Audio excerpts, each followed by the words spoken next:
¿Qué tal, amigos de Podcast Los Tiempos? Muchísimas gracias por estar de nueva cuenta. Pues estamos semana tras semana nuevamente con todos ustedes ya en un episodio número 109. Gracias a todos ustedes por estar siempre pendientes de un episodio, de un episodio nuevo, de un capítulo nuevo. Sin duda alguna, siempre es un placer poder tenerlos atentos con una temática distinta semana tras semana. Si le gusta este contenido, por favor dele like, comparta, suscríbase, comente, pero también active la campanita para que le alerte de un episodio nuevo. Estamos en todas las plataformas, en Facebook, en Spotify, en YouTube, pero también en la página web del periódico Los Tiempos, www.lostiempos.com. Muy agradecidos porque sin duda alguna, pues gracias a ustedes estamos ya en este episodio número 109 trabajando con temáticas distintas. Hoy vamos a hablar de un tema importantísimo, lo hemos hecho ya en varias oportunidades. Vamos a hablar de libros, vamos a hablar de edición de libros y obviamente de todo lo que significa el tema de la Feria del Libro, y tenemos uno de los protagonistas, acaso pues el fundamental, el que puso la piedra fundamental de lo que pues hasta ahora ha significado la Feria del Libro, y creo que desde ese punto de vista va a ser interesante dialogar también sobre todo otros temas fundamentales en torno a la literatura boliviana, a la literatura latinoamericana y obviamente esa temática tan fundamental que es importante para todos nosotros. También estaremos hablando de otros tópicos fundamentales, siempre en torno a lo que significa la literatura, la lectura y la edición de libros. Estamos con Marcelo Pasoldán. Él es, fíjense bien, economista, escritor y además director de editorial Nuevo Milenio, que entre otras cosas pues ya ha venido haciendo un trabajo muy importante desde 1996, que es el año en el que se crea editorial Nuevo Milenio. Desde ese punto de vista también vamos a estar hablando de este tema. Marcelo, muchísimas gracias por estar en podcast, gracias por aceptar la invitación. No, más bien gracias a ti, Rudy, por la invitación, por tomar en cuenta mi trabajo, mi aporte a la cultura nacional. Sorprendente llegar a 109 episodios sobre diversos temas, así que felicidades por ello. Muchísimas gracias, Marcelo. A ver si en estos 40 minutitos intentamos un poco abarcar todo el trabajo que has venido haciendo y obviamente todo lo que viene más adelante. La primera pregunta que me asalta es ¿cómo se combina este tema? Tres elementos fundamentales. Tú eres economista, eres escritor, sin embargo también estás en el rubro más maravilloso, que es facilitar a los nuevos escritores para que sus libros puedan ver la luz y obviamente pues que la gente pueda leerlos. ¿Cómo combinas estos tres elementos? Yo siempre he tenido una fascinación por los números, soy así muy algebraico, muy borgiano en este sentido, y los números se estructuran de una manera coherente y lógica, y así como lo hace el idioma, el lenguaje. Yo quería estudiar matemáticas, me hubiera encantado estudiar matemáticas. Estuve un año en la Facultad de Matemáticas Puras, pero terminé estudiando economía por cuestiones prácticas. Sabía que estudiar matemáticas no iba a ser posible. Pero cuando empecé a trabajar muy joven, yo salí muy joven, a mis 22 años ya era economista. Mi jefe en La Paz, yo me fui a vivir a La Paz, estudié en La Paz. Mi jefe me dijo, tenemos que contratar a un investigador para que hagan los estudios de mercado para los distintos productos que trabajamos en economía. Y yo le dije, no, yo los quiero hacer. Me dijo, no tiene sentido que tú lo hagas. Me dice, tenemos los recursos, tenemos las condiciones, que lo haga un tercero. Y yo le dije, no. Y ahora, desde que empecé a trabajar, salí el 92, el 93 me fui a Estados Unidos, empecé a trabajar el 93 cuando regresé a Bolivia. Yo era el que me encargaba de escribir los estudios, de escribir los reportes, hacía las cartas, y yo tenía esta fascinación, por supuesto heredada. Mi abuelo ha escrito un libro, mi papá también, mi hermano es un escritor. En mi casa nos hemos nutrido de letras desde que yo tengo idea, pero yo lo veía así como una cuestión natural. O sea, yo nunca sentía que las letras y las palabras y la economía y los números sean algo distinto, sino yo los tenía y como que los tengo hasta ahora. Pero lo tengo, por supuesto, lo tengo totalmente heredado, influido, por supuesto, de mis papás, de mi hermano. Nosotros hemos crecido yendo a revisterías, comprándonos cómics, o sea que mi papá escribiendo, leyendo el periódico, a mi hermano haciendo crucigramas. Entonces, he combinado muy bien. Pero el 95, más o menos, en una reunión, mi papi, en una reunión familiar, mi papá, mi hermano escritor, Don Werner ya estaba muy mayor. Claro. Ya el legado de Don Werner se iba diluyendo o apagando, si se quiere. En esos años ya Don Werner mayor. Y nosotros, en una reunión en la casa, ¿por qué no hacemos un editorial? Y combinamos talentos. Y yo desde el lado de economista, administrador, viendo la parte empresarial. Mi hermano desde la parte de escritura. Tenemos un amigo que tiene una imprenta en La Paz. Todo esto en La Paz. Marcel Ramírez, que luego hizo Gente Común. Y luego empezamos a hacer, eso fue el origen de Nuevo Milenio. Y el 96, como tú dices, en agosto del 96, en un país convulsionado como lo está ahora el país, claro. Hicimos Nuevo Milenio, presentamos Las Máscaras de la Nada en la avenida Camacho, en La Paz, y el que presentó, mira que es una serie de casualidades, porque creo que estamos relacionados en una de las letras, estaba Carlos Mesa presentando el libro, y nos habían gasificado, nos habían puesto bombas en la calle, estaban los mineros marchando, La Paz era un caos. Y nosotros decidimos continuar adelante con la presentación. Se sentó Carlos Mesa, estaba presentando mi hermano, Amores, Las Máscaras de la Nada, yo como editor y Carlos Mesa presentando el libro. Y nos mira, lo primero que hace Carlos Mesa y nos dice, bueno, me alegro presentar este libro, me alegro su obstinación, pero estoy seguro que la editorial Nuevo Milenio va a durar 2, 3 años. No les auguro más tiempo. En plena presentación, delante de todo el mundo, porque nos digo, este país no da para hacer estas cosas. Por suerte, la ignorancia es atrevida y la edad también lo es. Yo tenía 26 años cuando pasó esto, 27, ahora tengo 56. Y decidí que creer en Nuevo Milenio, confiar en Nuevo Milenio, y es un proyecto que ha ido creciendo y creciendo, ¿no? Vaya escenario más surrealista, ¿no? Sí. Es decir, una combinación tan contrapuesta, por un lado, digamos, el caos, el desorden, y obviamente sin saber qué es lo que podría haber sucedido a futuro, y por otro lado, pues el hecho de poder crear un camino hacia la lectura, la edición de libros, la cultura. En ese escenario tan complejo, sin duda alguna, pues seguro estaba, se anteponía el hecho de poder hacer de los libros un poco la salvación también, ¿no? Porque definitivamente yo creo que parte de los libros y la lectura de los libros está ese regocijo que necesita la humanidad. A partir de ese punto tan importante, ¿cómo se ha venido concatenando el hecho de la edición de los libros, poder facilitar a los nuevos escritores, obviamente con Edmundo Pasoldán también como piedra fundamental, porque bueno, hemos estado con muchas oportunidades con él a través de la literatura boliviana? Se ha venido un poco armando a lo largo de los años Nuevo Milenio a la cabeza tuya y obviamente también pues todos los que has mencionado. Es bien bonito porque no teníamos referentes. Yo debo ser el editor, si no más viejo, uno de los más viejos editores que hay vigentes en el país.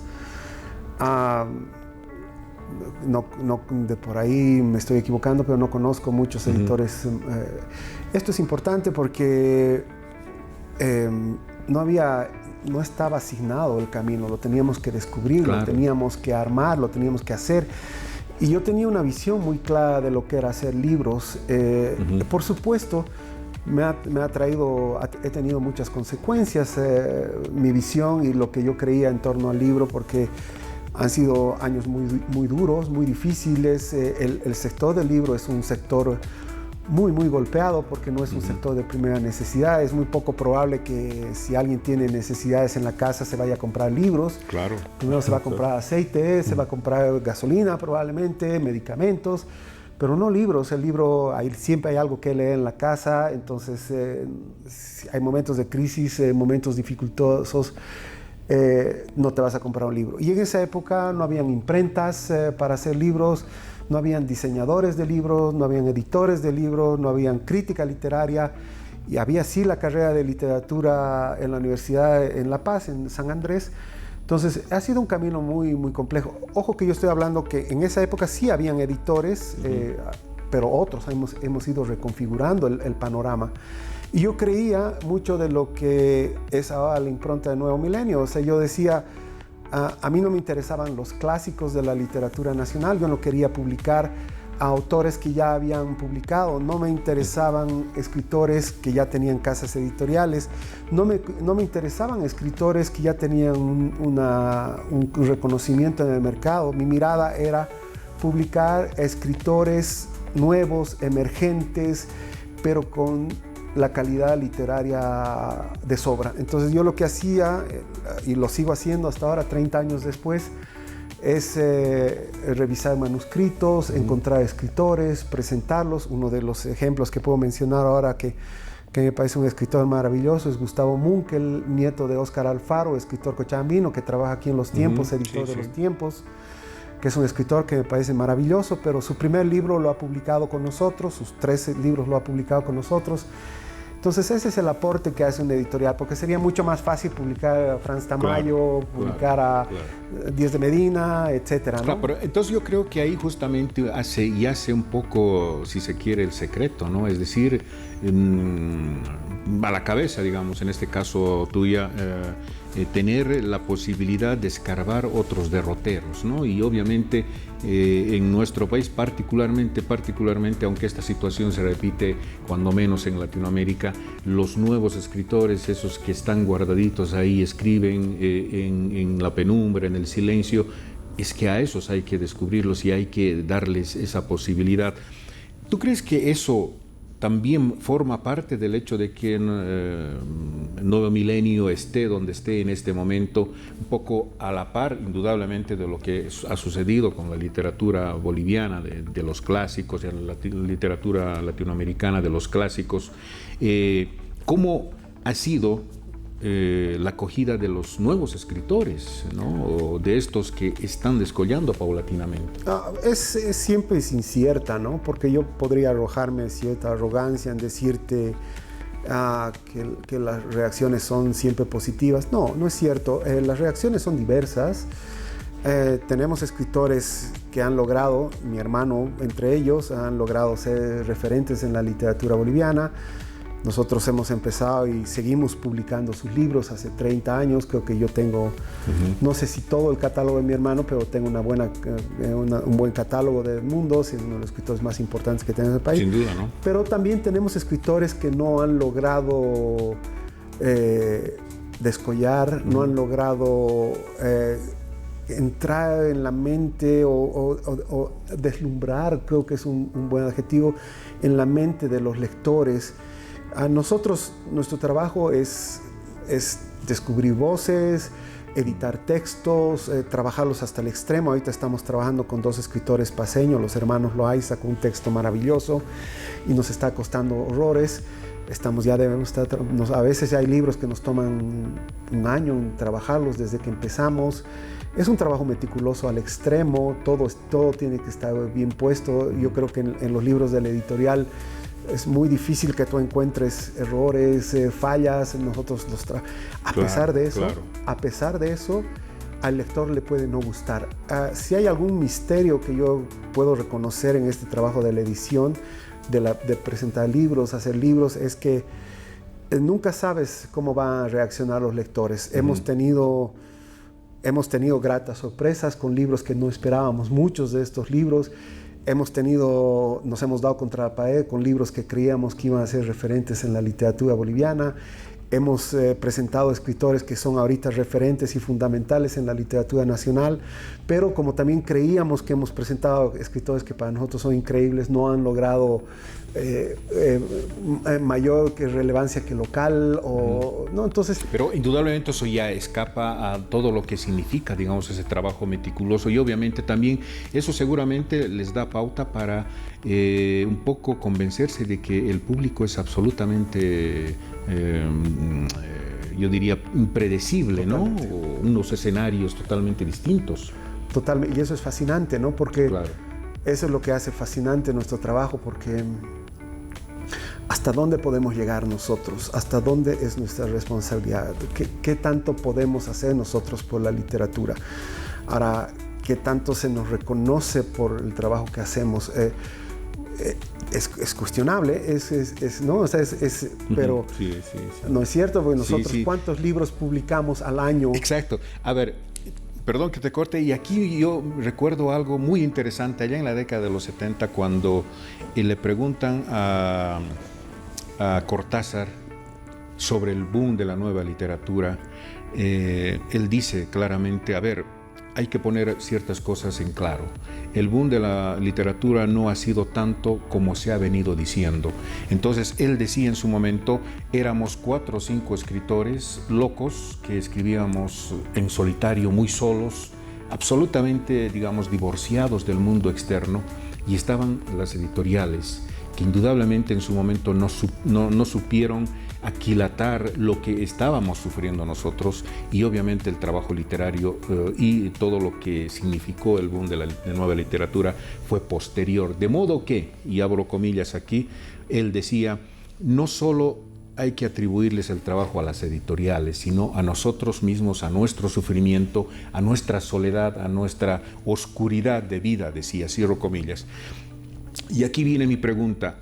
Yo creo que aquí tiene que existir un talante importante, lo que los españoles llaman el duende de los editores, de las casas editoriales, donde no solamente está el tema, obviamente tiene que estar el tema económico, sino cuánto en este caso tú te identificas con la literatura, con el amor a los libros, al hecho de hacer lo imposible porque una edición salga bien.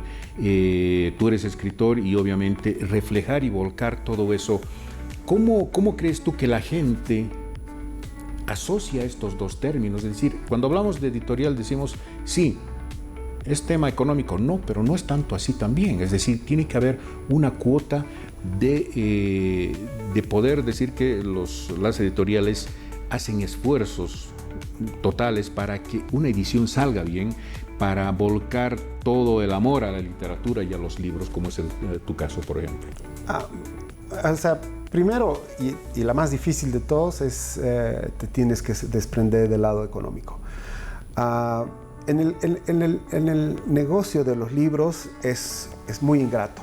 Es muy ingrato porque, o sea, siempre que yo trabajo, y los escritores con los que he trabajado, premios nacionales de novela, seguimos publicando Eduardo Scott, a mi hermano, o sea, gente que han ganado premios a nivel nacional, internacional. O sea, no hemos publicado el último libro de Liliana Colanzi, que ha ganado el Ribera del Duero.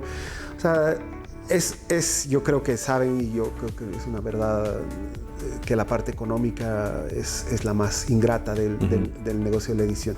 Ahora, ¿qué hacemos nosotros para digamos, sobrevivir como editorial? Nosotros trabajamos en procesos de edición para terceros que nos contratan, ¿no? Entonces yo ahorita he terminado un trabajo para una certificadora suiza que estaba haciendo su memoria, ayudamos a la universidad, a centros de investigación, algunas ONGs que hacemos el trabajo de editores, ¿no? Puramente.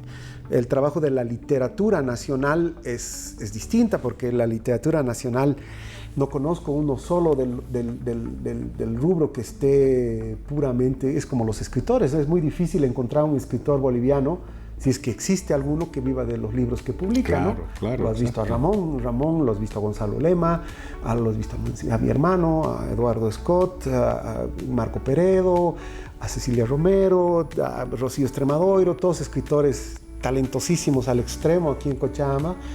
Todos son profesores, son académicos, son abogados. Es difícil que se pueda vivir de eso, ¿no? Es imposible. Es imposible. Es imposible. Por eso inclusive en escritores latinoamericanos casi consagrados. No, es muy difícil. Pero eso es importante tenerlo en cuenta, y sobre todo yo, que como hemos empezado la entrevista, soy economista y por supuesto que me doy cuenta. Pero es un camino muy duro, es un camino muy difícil, y es un camino muy, pues, pavimentado de durezas. Pero volviendo a la pregunta original, ¿qué es el editor? O sea, es una gran pregunta, porque en realidad el editor no existe. O sea, el editor es una figura ficcional creada, ¿no es cierto? Porque el editor, ¿qué es? Yo me acuerdo que una chica se me acerca un día y me dice, ¿qué haces? Me dice, ¿no? Y yo le digo, estamos en una presentación de libros. Yo le digo, yo soy el editor. Le digo, wow. Me dice, qué suerte la tuya, me dice, ¿no? Sí, le digo, ¿y por qué? Porque fácil, me dice, tu trabajo es el más fácil de todos, me dice. ¿A qué te refieres? Yo realmente estaba de acuerdo con ella, porque es comparado al acto de escribir, como has mencionado de Cortázar, por supuesto, el creador es el escritor. Y yo le digo, ¿y por qué? Le digo, ¿no? Y me dice, claro, me dice, haces select all en el Word y pones corrección ortográfica, me dice, ¿no? Entonces tu trabajo de editor realmente es fácil, ¿no? Me dice, ¿no? Y la miro y le digo, y me quedé sin argumentos, ¿no? De verdad que me quedé sin argumentos. Era mejor decirle, tienes razón. No, y tenía razón y me quedé sin argumentos, ¿no? Y le digo, porque no podía explicar yo, o sea, y definitivamente lo último que hacemos los editores es trabajar con correctores de texto, porque son peligrosos para nosotros, ¿no? Porque el corrector de texto es un apoyo para el escritor, no para el editor. El editor no tiene que trabajar con corrector de textos, claro. Porque, no sé, si estás hablando de un cruceño que habla sin las tildes que hablamos nosotros, los cochabambinos, entonces no le puedes corregir una tilde a un cruceño, su dicción es distinta, entonces no puedes tan fácilmente agarrar un texto así y ponerle corrector. Pero ¿qué es el editor? Volviendo a tu pregunta y volviendo a Cortázar, que es una idea muy bonita, el editor en realidad es un lector. Nosotros en la editorial, ¿qué hacemos? ¿Qué es lo que yo hago todos los días hace 30 años? O sea, aparte de la escritura, por supuesto, es la lectura, ¿no? O sea, yo escribo muy poco al lado de lo que leo. Entonces, ¿yo qué estoy haciendo? Leyendo. Entonces, cuando leo algo, yo es como un perro sabueso. Yo soy como un perro sabueso en la lectura, ¿no? O sea, puedo leer algo y decir, aquí hay algo que no funciona, que está mal. O hay algo que se puede trabajar. Nosotros rechazamos muchos textos. Nosotros no publicamos todo lo que nos llega, ¿no? No tenemos esas capacidades, ¿no? O sea, imagínate. Yo te imaginas trabajando, ahorita estoy trabajando con este texto de los hermanos Loaiza, ya estaba unos 6 meses, 8 meses trabajando con ellos. Estoy en la segunda, tercera relectura, porque a veces mis lecturas son distintas. Entonces, o sea, ¿qué estoy haciendo? En realidad estoy leyendo. Entonces, claro. Obviamente mi instinto y mi experiencia me permite corregir, porque claro, son normas, son estilos, entonces esas ya las he ido adquiriendo con el año. La editorial tiene un estilo. Nosotros, una cosa muy simple, por ejemplo, nosotros tildamos solo cuando tiene que tildarse solo. A mí me encanta el solo con tilde, cuando está en solamente. Exacto, ¿no? En solo. Sí. Me encanta. Y muchas editoriales han dicho, vamos por el solo sin tilde, uniformizamos, sacamos el solo que está permitida en ambos casos, ¿no? Sí. Entonces yo digo, no me gusta. Ahora, ese es un criterio, ese es un lector, pero ¿eso te hace editor? No sé. Entonces yo creo que en el fondo es esta relación, porque ¿qué pasa con Cortázar? ¿Qué pasa con Borges? ¿Qué pasa con la literatura latinoamericana, la literatura nacional, la literatura americana? Es el escritor y es el lector. O sea, esos son los mundos realmente que importan. El editor no importa. El editor está al medio. Entonces, es un mediador, digamos. Es un mediador entre ambos. Entonces, puede mejorar el texto definitivamente, pero sin tocarlo. El arte está en el escritor, en el talento del escritor. Si el editor interviene en el texto para modificarlo y cambiarlo, es un coautor. Entonces, es preferible no trabajar con ese texto, porque no hay ninguna obligación.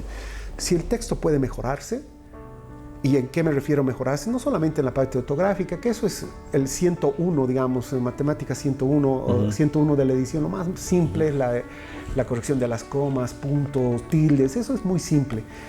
¿No? Pero el desarrollo del personaje. Claro, pero aquí hay un elemento muy importante, Marcelo, y seguramente tú lo expondrás bien. Es decir, creo que no solo basta tener un poco el afán de crear una editorial o ser editor.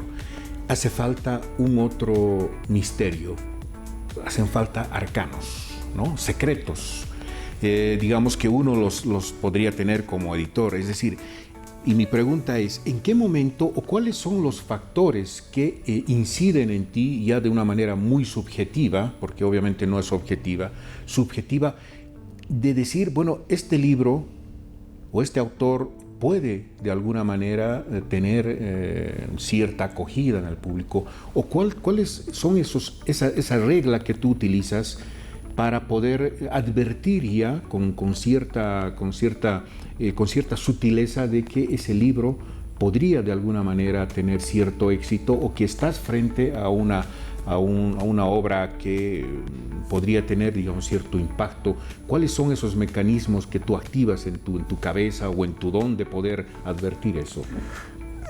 Esa es la fidelidad que tú tienes con lo que haces, o sea, el compromiso que tú tienes con lo que haces. Y la gente que me conoce sabe exactamente a qué me refiero. O sea, yo soy una persona que he dedicado mi vida a esto, o sea, con lo que eso ha significado para mí. O sea, inicialmente cuando yo editaba libros, cuando escribía o cuando leía, la burla de la gente, que no, o sea, ¿eres editor? O sea, ¿o escribes?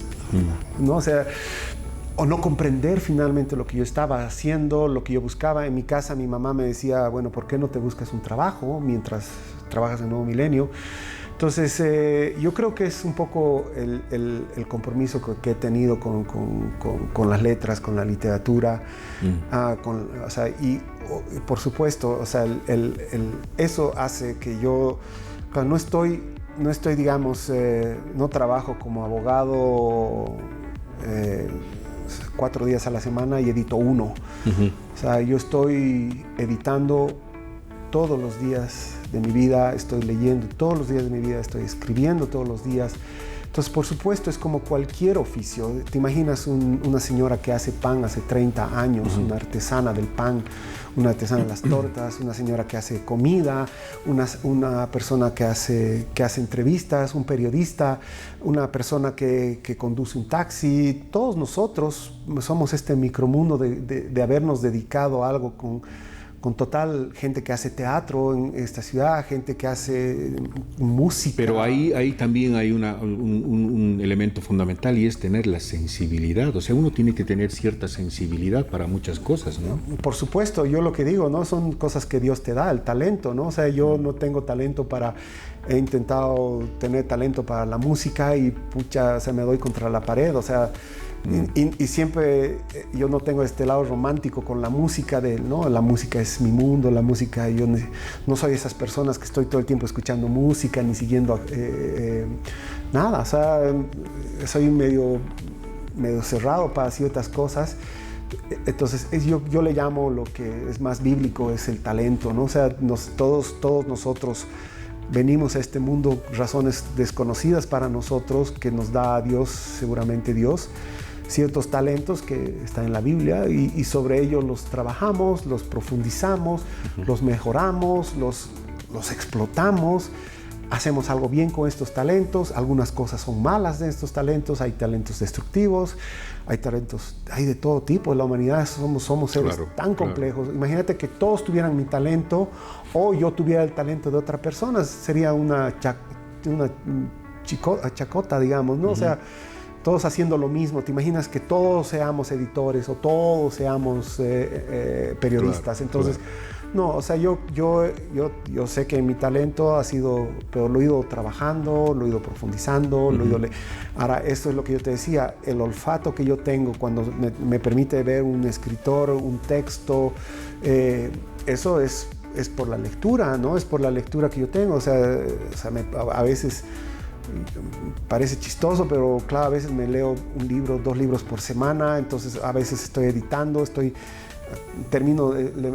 yo leo a veces 3 de la tarde y una vez salgo de mi oficina a las 9, y a veces con las piernas paralizadas por estar tanto tiempo sentado, con mis ojos adoloridos, tengo problemas de vista. El precio a pagar es muy alto, ¿no? Sí, seguro, no es una cosa, ¿no? Pero pues estoy dispuesto a hacerlo. Entre otras cosas, pues la gente ve el libro publicado, pero desconoce completamente lo que hay tras de eso, todo lo que conlleva ese libro, así de una manera absolutamente brutal. A ver, una pregunta del millón, lo que algo, bueno, es de pronto tal vez una pregunta muy trillada, pero hasta este momento creo que no se ha podido descubrir la respuesta. ¿Por qué diablos la cultura o las artes son las actitudes más menospreciadas? No tanto por la sociedad, sino por los gobernantes o por las autoridades. Es decir, ¿por qué la lectura no puede ser un elemento de primera necesidad en un hogar, en un núcleo familiar, para el gobierno, para los sectores, donde realmente pues, se tenga que conocer muchas cosas, no solamente de su realidad, de la sociedad, de un determinado país? Y no sucede solamente en nuestro país, sucede a nivel latinoamericano, sudamericano, lo que sea. ¿Por qué se hace siempre cuesta arriba poder hablar de cultura? Siempre, ¿no? Se hace esfuerzos sobrehumanos porque nos oigan o porque se escuche la palabra cultura. Como decía alguien por ahí, cuando escuchan la palabra cultura sacan su revólver, y eso es fatal, ¿no? Porque en el cine, por ejemplo, particularmente en nuestro país, es un gran semillero de cineastas, de buenas películas, se gana premios en el exterior, pero no pasa absolutamente nada. No hay reglamentos, no hay políticas culturales, políticas de incentivo. ¿Dónde está la situación? ¿Dónde está el quid del asunto? ¿Dónde está el punto de inflexión para que realmente la sociedad diga, bueno, la prioridad tendría que ser la cultura, la lectura, el poder leerla, la cultura de agarrar un libro y poder leerlo? ¿Dónde está el tema más conflictivo de esto? Mira, o sea, es una pregunta tramposa como lo va a ser la respuesta. El colegio. ¿Qué tanta prioridad le das tú al colegio, le has dado al colegio o a la universidad, o le das la prioridad al colegio de tus hijos? O sea, que seguramente es grande la prioridad. Ahora, toda la educación pasa por la lectura. No hay forma de educar a una persona si es que no es a través de los libros. Y los libros están en todo lado, en todos los sectores. En la educación están en los textos escolares, en la literatura están en las novelas, en la profesionalización están en los textos especializados. Entonces, la cultura está inherente en todo, absolutamente en todo. Ahora, el problema no está en nosotros, los que hacemos cultura, ¿no es cierto? O sea, nosotros podemos proponer libros. Nosotros trabajamos con varios colegios, trabajan nuestros libros. Muchos de los colegios usan los libros de la editorial. Ahora los trabajan y el libro te genera una serie, el multilenguaje, el metalenguaje, es la posibilidad de crear a través de la literatura. Puedes crear teatro, puedes crear cine. Un guión es importante para un cine, ¿no es cierto? Sin guión no existen cineastas, la música sin una partitura. Ahora, nosotros estamos metidos, incrustados en todo lo que es. Ahora, ¿qué es lo que pasa? ¿Por qué viene esta crisis de la que tú hablas y el colapso que tú hablas? Que sí, porque ¿qué es lo que pasa? Es esta arrogancia que tenemos nosotros los seres humanos, que decimos, ya sé lo suficiente, ya no necesito más, ya he leído lo suficiente. O sea, y ese es el momento de quiebre, ese es el momento que dices, no necesito la educación, no necesito la universidad, no necesito la especialidad, no necesito la maestría, no necesito el doctorado, no necesito esto, porque lo que tengo es suficiente para sobrevivir y está bien, es correcto. Pero tú te imaginas un abogado, un buen abogado que no haya pasado por la universidad, un abogado que no haya pasado por el estudio, un médico que no haya pasado madrugadas enteras leyendo libros. O sea, yo creo que nosotros somos invisibles. Es como el editor, ¿no? Esta cuestión. O sea, tú puedes leer un libro nuestro de la editorial y dices, pucha, aquí está bien editado, está bien limpiecito, está bien, fluye. O sea, no hay ripios, o sea, todo fluye, todo marcha. Entonces, eso es lo que yo siento. Ahora, ese es el problema. Nosotros no entendemos la cultura, el arte como un instrumento, como una herramienta. A veces se desprecia y claro, dices, exacto. ¿no ve? Entonces dices, ¿para qué más? O sea, y ve el parlamento, ve los políticos, muchos no han pasado por la universidad, no han agarrado los libros. Entonces, lo que está ahí disponible para ellos está muy menospreciado, no está utilizado. Entonces, nosotros damos las condiciones, en muchos casos, y no digo nosotros porque somos un entretejido, gente que está haciendo textos escolares, gente que está haciendo, enseñando, gente que está haciendo novelas, gente que está haciendo ensayos. Si utilizas todas estas herramientas que están a tu disposición, entonces probablemente mejores en tu campo, ¿no? Pero eso es lo que yo siento. O sea, yo siempre trato de decir, obviamente que tengo que tener esta mirada positiva, porque te imaginas, si yo no tuviera esta mirada positiva, yo estaría pues colapsado, ¿no? O sea, no podría. Por supuesto, claro. Yo necesito. Y particularmente en este rubro, ¿no? Pero claro, yo si no tengo esta mirada, es como cuando me dicen, no hay lectores. Así, además, tácitamente me dicen, no hay lectores. Digo, sí hay. No habrá muchos. Somos pocos, probablemente. No habrá escritores, lo entiendo. Probablemente pocos. Está bien, estoy de acuerdo.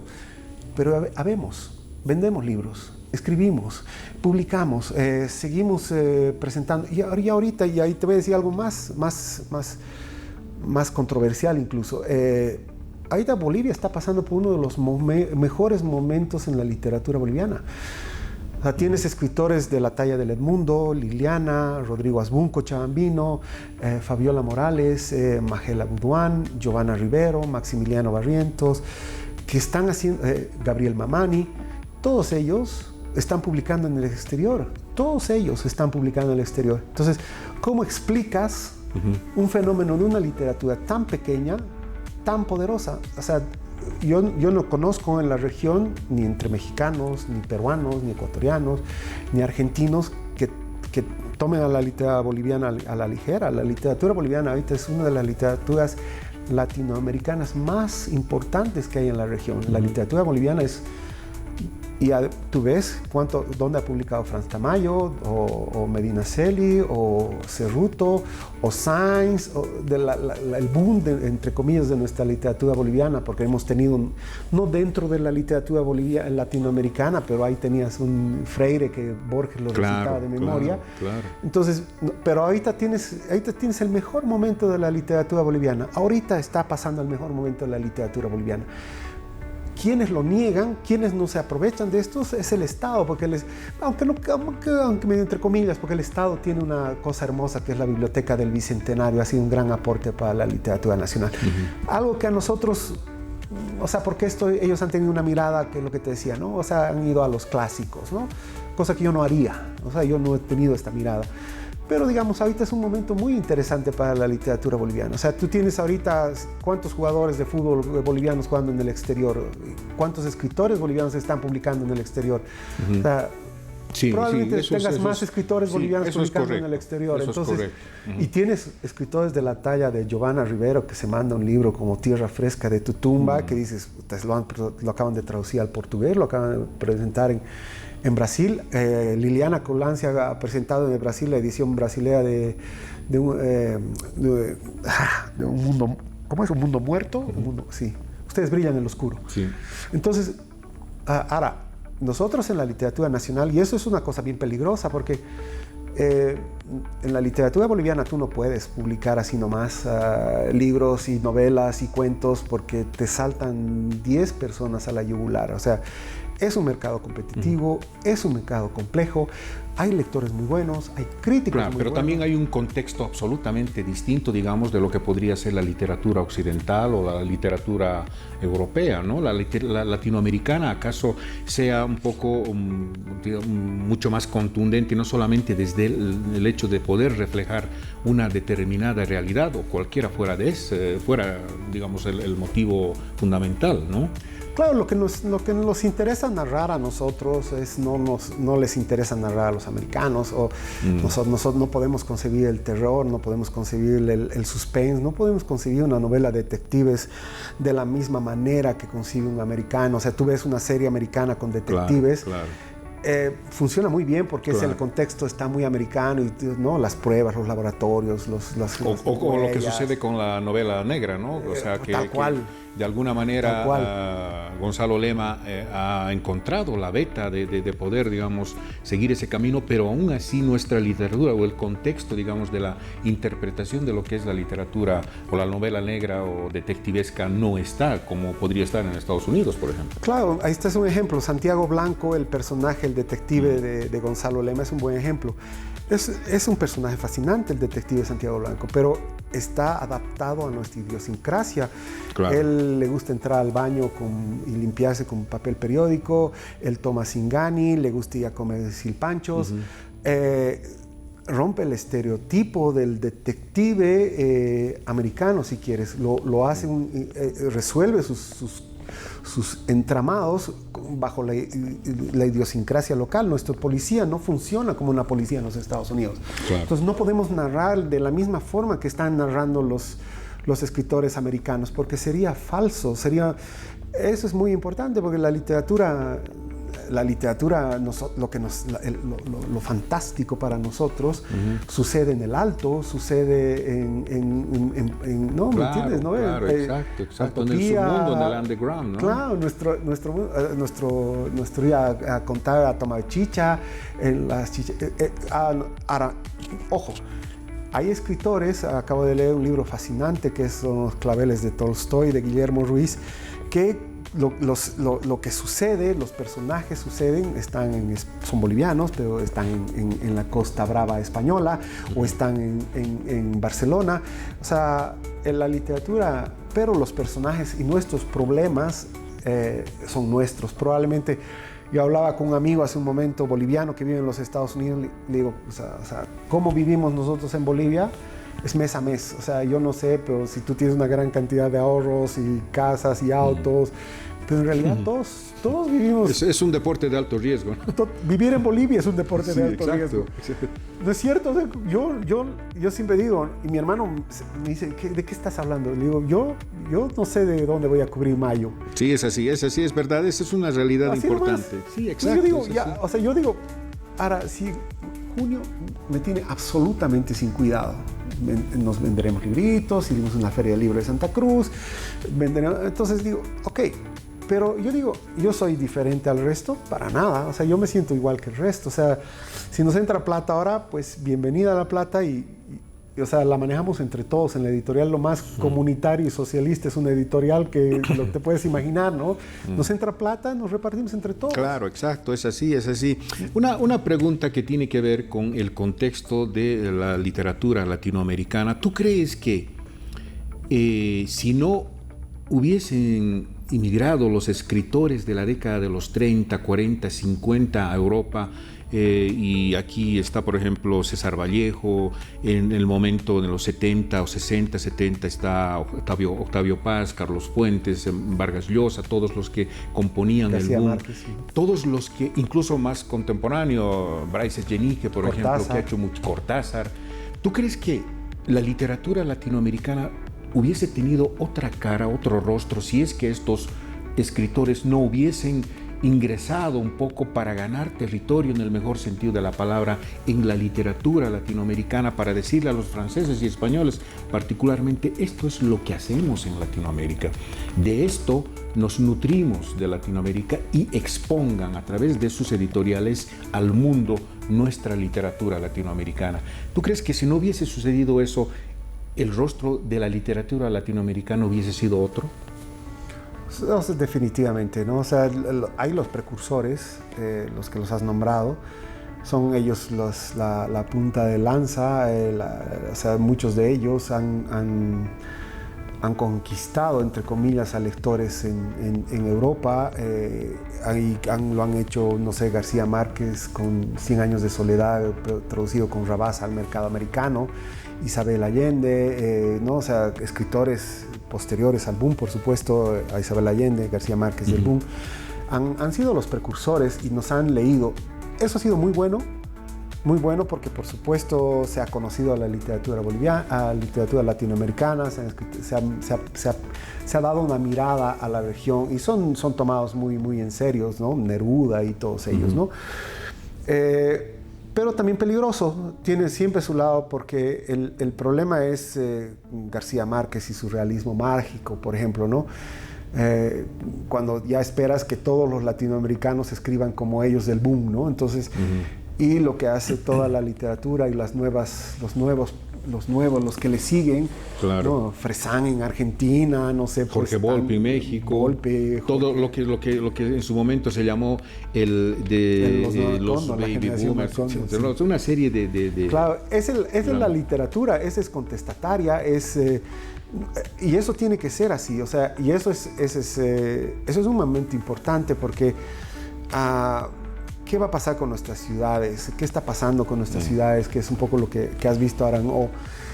Nuestras ciudades están creciendo, y están creciendo unas ciudades con sus propios problemas, ¿no? Estas cosas hay Miguel Esquirol, también un escritor cochabambino, que ha escrito algo muy interesante sobre los cyborgs, ¿no? Que es esta cosa de cómo ya nos vamos haciendo de partes, ¿no? Las basuras, los de retazos y qué sé yo. Las ciudades tienen sus propios problemas, que seguramente no eran los problemas de mi papá, no eran los problemas de mi abuelo. Hemos enfrentado la ciudad, hemos tenido una narrativa, ahí está Juan de la Rosa, fantástica, con la Guerra del Pacífico. Hemos tenido una narrativa, está también cochabambinos, el Augusto Céspedes con la Guerra del Chaco.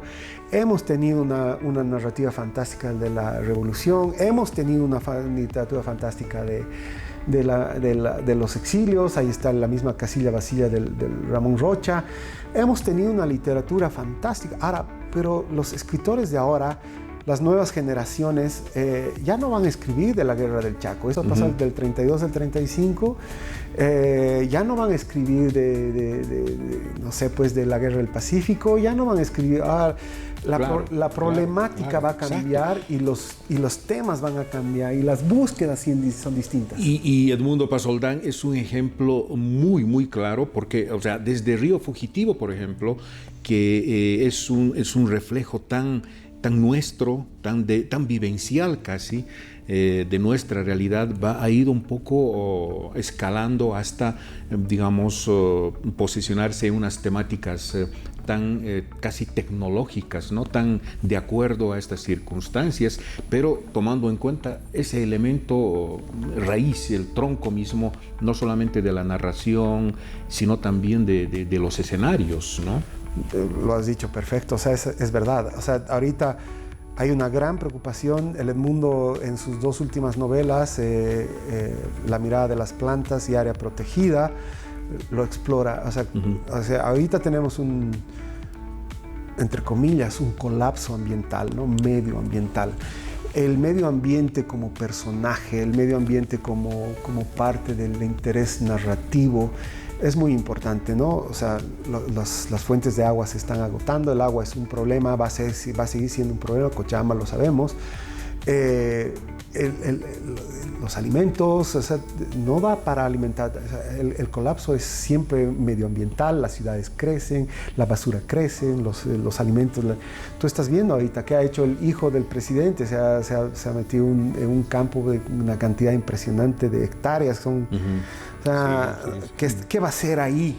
O sea, ha pedido la autorización del ABT, de la Autoridad de Bosques y Tierra, para hacer ahí soya. O sea, estás eliminando el bosque para meter soya, para meter sorgo, para meter girasol, lo que fuera.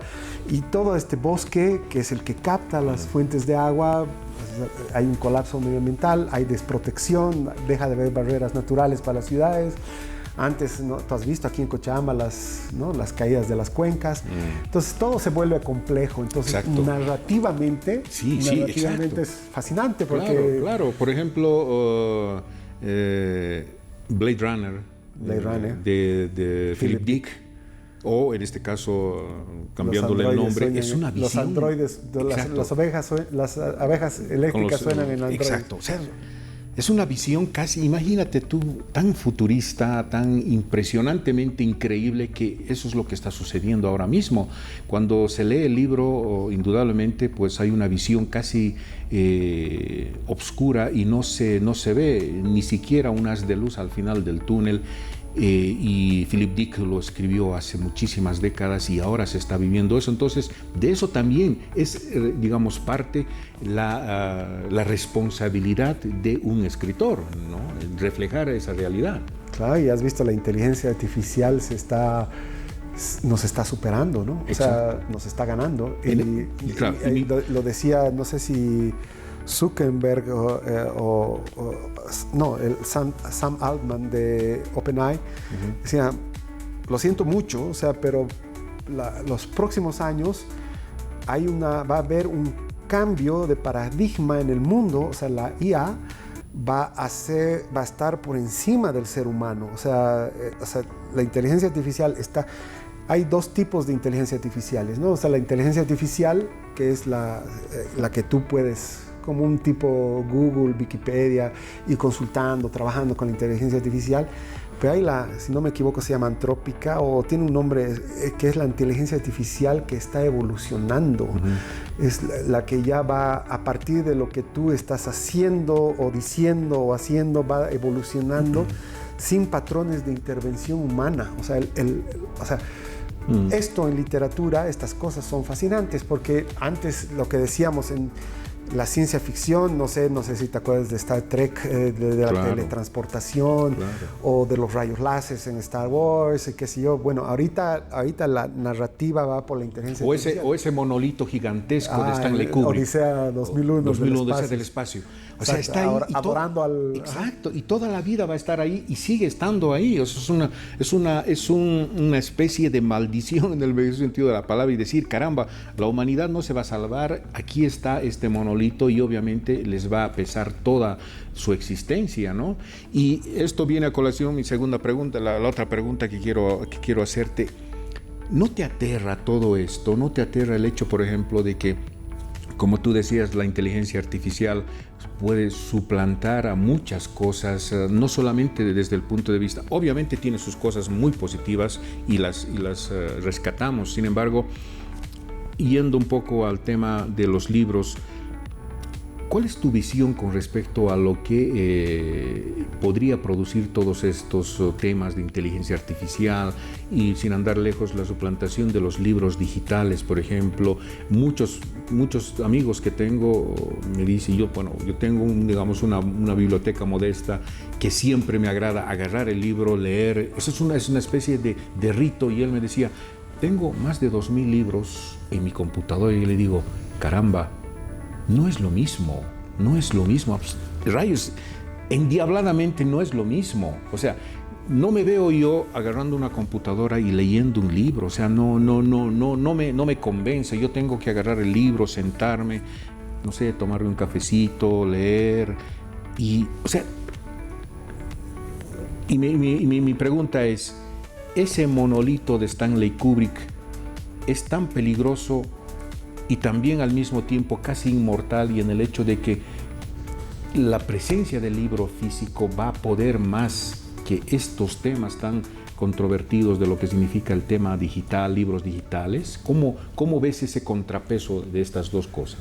O sea, mira, son formatos de lectura, y probablemente tú ya ahorita estés leyendo más tiempo en tu pantalla que en el libro impreso, ¿no? Con tu celular. O sea, la literatura y los formatos o los soportes en los que se lean, eso ya es una cuestión de cada gusto, ¿no? Y cada quien. O sea, si tú decides leer un libro impreso o una revista impresa, pues está bien, estás en todo tu derecho. O, por ejemplo, sale también en formato digital. Entonces puedes leerlo también en formato digital todos los fines de semana, igual que puedes leer el periódico en tu computadora, igual que puedes comprar. A mí me gusta comprar, igual que a ti me gusta comprar. Pero en realidad es el formato. El fondo es si lees o no lees. O sea, es como la televisión, ¿no? Cuando salió la televisión decía, pucha, va a morir la radio, ¿no? Y la radio sigue tan vigente y sanita como en ha ido evolucionando la radio. Tiene formatos incluso digitales muy interesantes. Nosotros aquí no tenemos una radio tan digital, hay estaciones digitales, pero En Estados Unidos, lo digital se ha vuelto muy interesante, la georreferenciación, los gustos, los algoritmos. O sea, incluso puedes estar en un auto y el algoritmo te puede ir decidiendo qué escuchar, ¿no? O sea, puedes poner tu Spotify y determinar qué tipo de canciones, de estilos te gustan. Claro. Igual en el formato, o sea, si lees en tu computadora, qué sé yo. Ahora, lo importante para nosotros es el contenido. Y es un tema también central, porque cuando a mí siempre me preguntan del tema de los piratas, de los, qué sé yo, de los libros, ¿no? Que están en el Pasaje Centeno. Si revisas todo lo que yo he hecho, yo nunca he ido en contra de ellos. Yo nunca he hablado mal de los libros piratas, sería un hipócrita si diría algo en contra de ellos. Que sí. Yo lo único que siempre digo es, denos las mismas condiciones para competir. O sea, yo no entiendo por qué ellos no pagan impuesto, por ejemplo, ¿no? Claro. O sea, si vas a vender un libro pirata, trucho, pagale al autor por pagarle los derechos, haz una factura. O sea, están a una cuadra de la renta, literalmente a una cuadra. La Jordán está a 2 cuadras del Pasaje Centeno, pero la renta, por alguna extraña razón, se pasa y va a buscar las librerías legales que entren. Yo digo, compitamos igual. Claro, exacto. Ahora, lo mismo en el libro. Nosotros hacemos libros en formatos digitales. Nosotros tenemos las condiciones en la editorial. Nosotros, en realidad, primero creamos un libro digital y a partir del libro digital se hace el formato impreso. Ahora bien, el formato, cómo lo lees, si es en digital, en impreso, es una cuestión tuya. Si te gustan altas, rubias, flacas, gordas, cada quien elige cómo hacer su vida. Igual en la lectura, tenemos todas las opciones. El tema es para nosotros, que si vas a, por lo menos lo que pasa por nosotros, si vas a leerlo, pues nosotros tenemos formas de descargar nuestros libros en formato digital. Tenemos una página para formato digital, así como Los Tiempos. Puedes descargar nuestros libros, puedes comprarlos, puedes leerlos en tu celular, lo que tú quieras. El tema es que nuestra responsabilidad ya no va allá, sino hay que ver. Ahora, ese es un tema, el formato en cómo estás leyendo. Ahora, el tema complejo es si tú escribes lo que estás escribiendo o es la máquina la que te la está escribiendo, ¿no? O simplemente ya estás leyendo lo que escribe la máquina, ¿no? Entonces, ahí están las cosas que son peligrosas, ¿no? Porque, o sea, si tienes inteligencia artificial, probablemente es más inteligente que tú, entonces la inteligencia está superándote. Entonces, eso es una cosa, y ahí eso es donde se vuelve muy peligroso, ¿no? O sea, porque ya ahí es donde ya puedes influir, o sea, puedes crear, no sé, pues una cosa más peligrosa, ¿no? Entonces hay que tener ciertos controles, hay que tener ciertos parámetros. Pero en todo caso también hay que regresar un poco a los hábitos de los clásicos, ¿no? Es decir, con los clásicos pues está suficiente. Exacto, una metodología, no solamente de lectura, sino también de trabajo. Por ejemplo, todos los que acaba de fallecer Mario Vargas Llosa y uno de los temas, digamos, más exclusivos y obviamente casi metódicos que él siempre reflejaba y decía, la disciplina, ser disciplinados, obviamente no ser absolutamente cerrados, pero tener cierta disciplina para escribir, para poder leer, etcétera. Y obviamente creo que eso le va a dar una visión mucho más clara de su entorno y de lo que quiere hacer, ¿no? Exacto, o sea, la disciplina es fundamental para el trabajo que nosotros hacemos. O sea, una de las te tienes que disciplinar, ¿no? Porque sin ello no hay, tanto en el proceso creativo, como es el caso de la escritura. Vargas Llosa era una persona que se encerraba desde las 8 de la mañana hasta las 12, 4 horas se encerraba, no dejaba que entre nadie ni a su biblioteca ni a su escritorio. Alguna vez sí dejaba que su secretaria entre con café, un sándwich o un refresco, lo que fuera, o alguna cosa muy urgente, pero en realidad él trabajaba 4 horas al día, todos los días, así como oficinista. Esa disciplina Vargas Llosa lo ha hecho lo que es. Ahora, el talento, por supuesto, lo tenía él.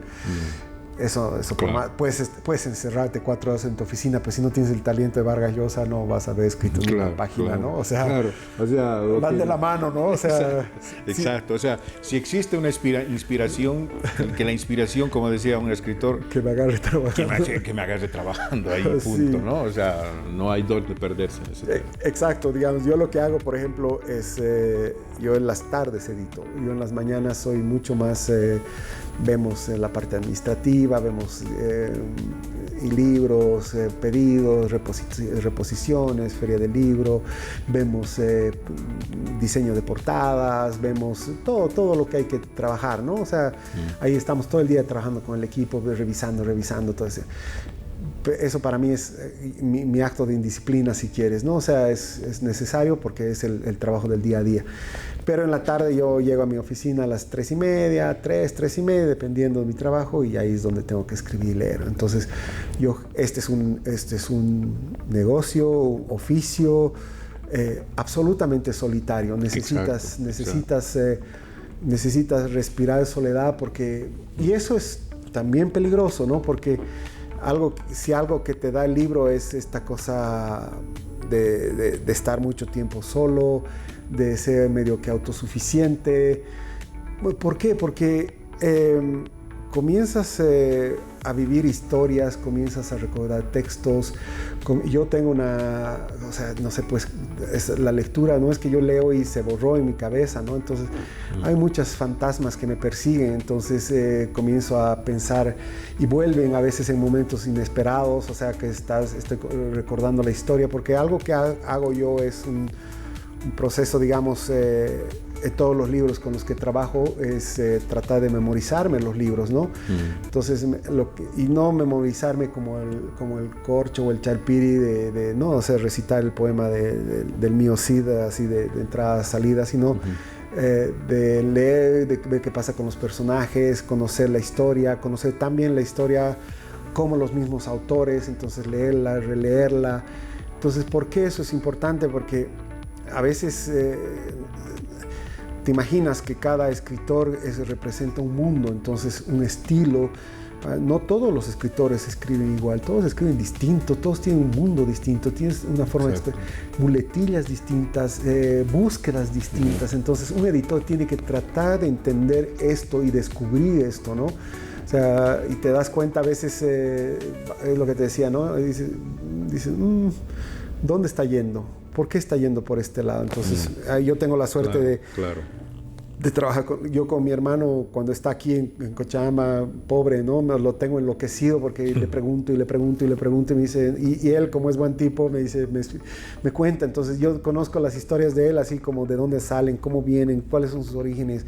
Las vuelvo a leer, me acuerdo. Entonces, claro, esto es fascinante, ¿no? Porque, claro, eso es lo que hace nuestro mundo, ¿no? O sea, ese oficio es solitario, el oficio es solitario, pero tu cabeza está poblada al extremo, ¿no? Desde tu cabeza habitan historias, habitan novelas, habitan cuentos, habitan poemas, habitan tanta cosa, toda esta fauna ahí adentro, que es fascinante porque, claro, es como que vives otra realidad, tienes otra forma de ver las cosas, ¿no? Porque estás cargado de tanta cosa, entonces es como, es medio raro, ¿no?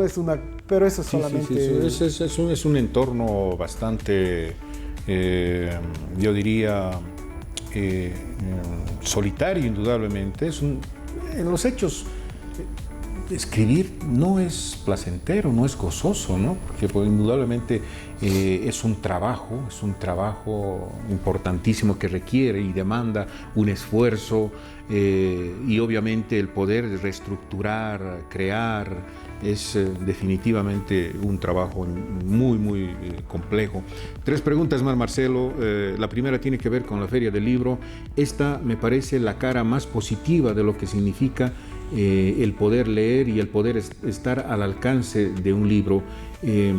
Desde la creación de la Feria del Libro, sin duda alguna, ha tenido que ser un gran aporte para estimular año tras año a poder comprar libros, a leer libros, indudablemente a reunirse unos 3-4 días en la Feria del Libro y poder respirar libros. ¿Cuál es tu lectura y tu evaluación con respecto a estos años desde la creación de la Feria del Libro? Oh, estoy fascinado, encantado, porque uno nunca es consciente de sus procesos creativos. Yo, desde escribir un texto, desde editar, desde crear nosotros.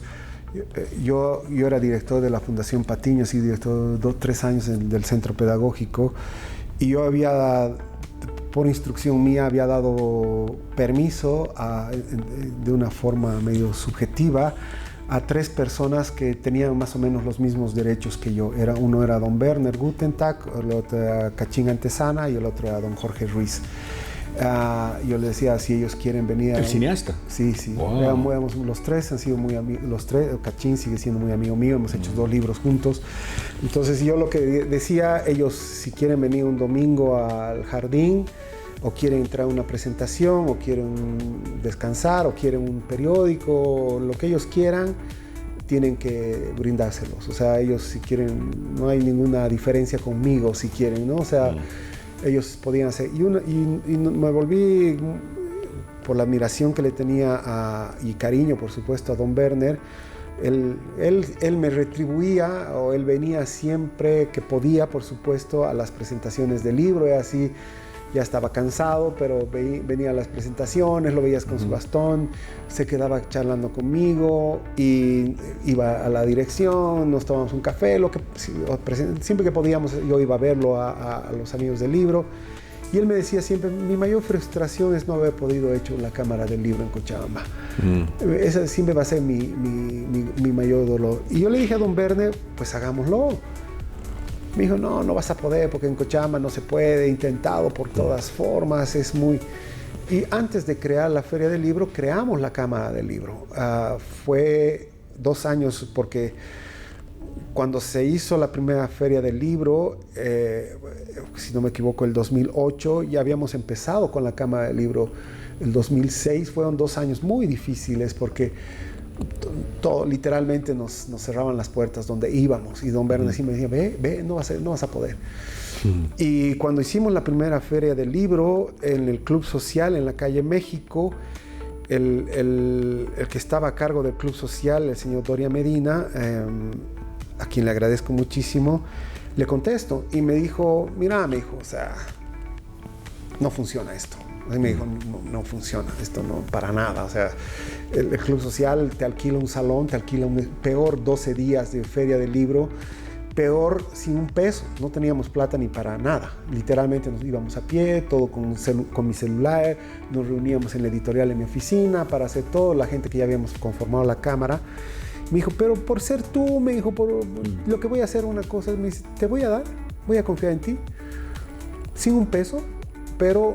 me vas a pagar el alquiler de 12 días de la piscina del Club Social con tus alquileres, con lo que tú alquiles el espacio, pero no te voy a pedir un solo peso de adelanto. Y yo le dije, perfecto, neta, yo voy a ver si no podemos alquilar el espacio, vamos a ver cómo yo hago para cubrirte. Me dijo, perfecto, que acuerdo de caballeros, acuerdo de caballeros. Hicimos la primera Feria del Libro, alquilamos los espacios, nos fue muy bien.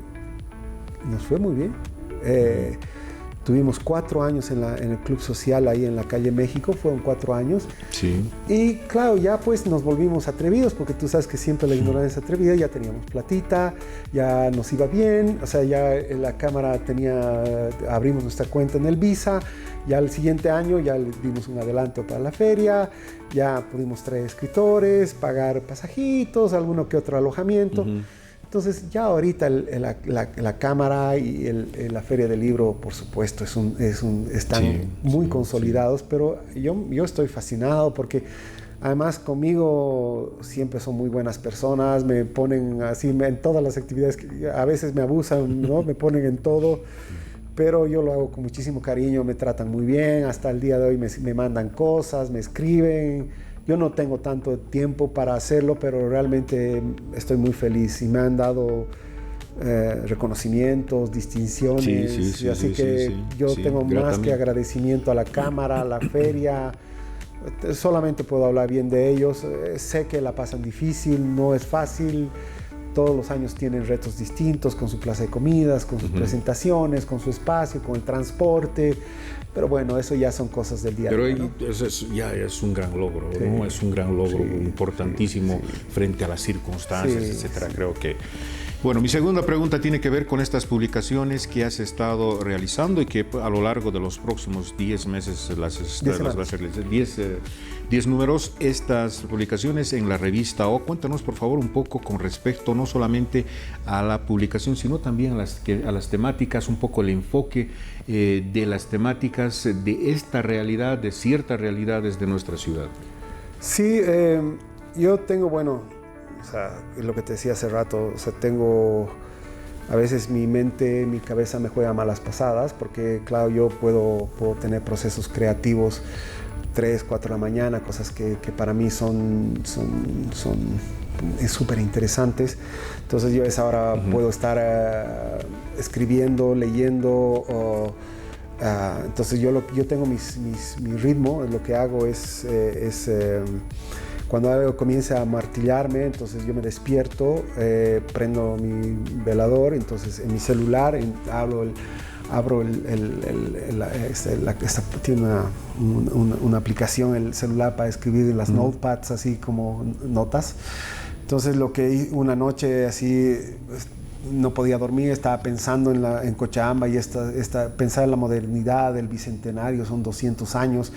Para Cochabamba un poco más, porque aquí tenemos Esteban Arce, Goyeneche y tal. Cochabamba es uno de los lugares donde hemos tenido un ejército. O sea, Cochabamba es muy importante pensar en términos de ciudad.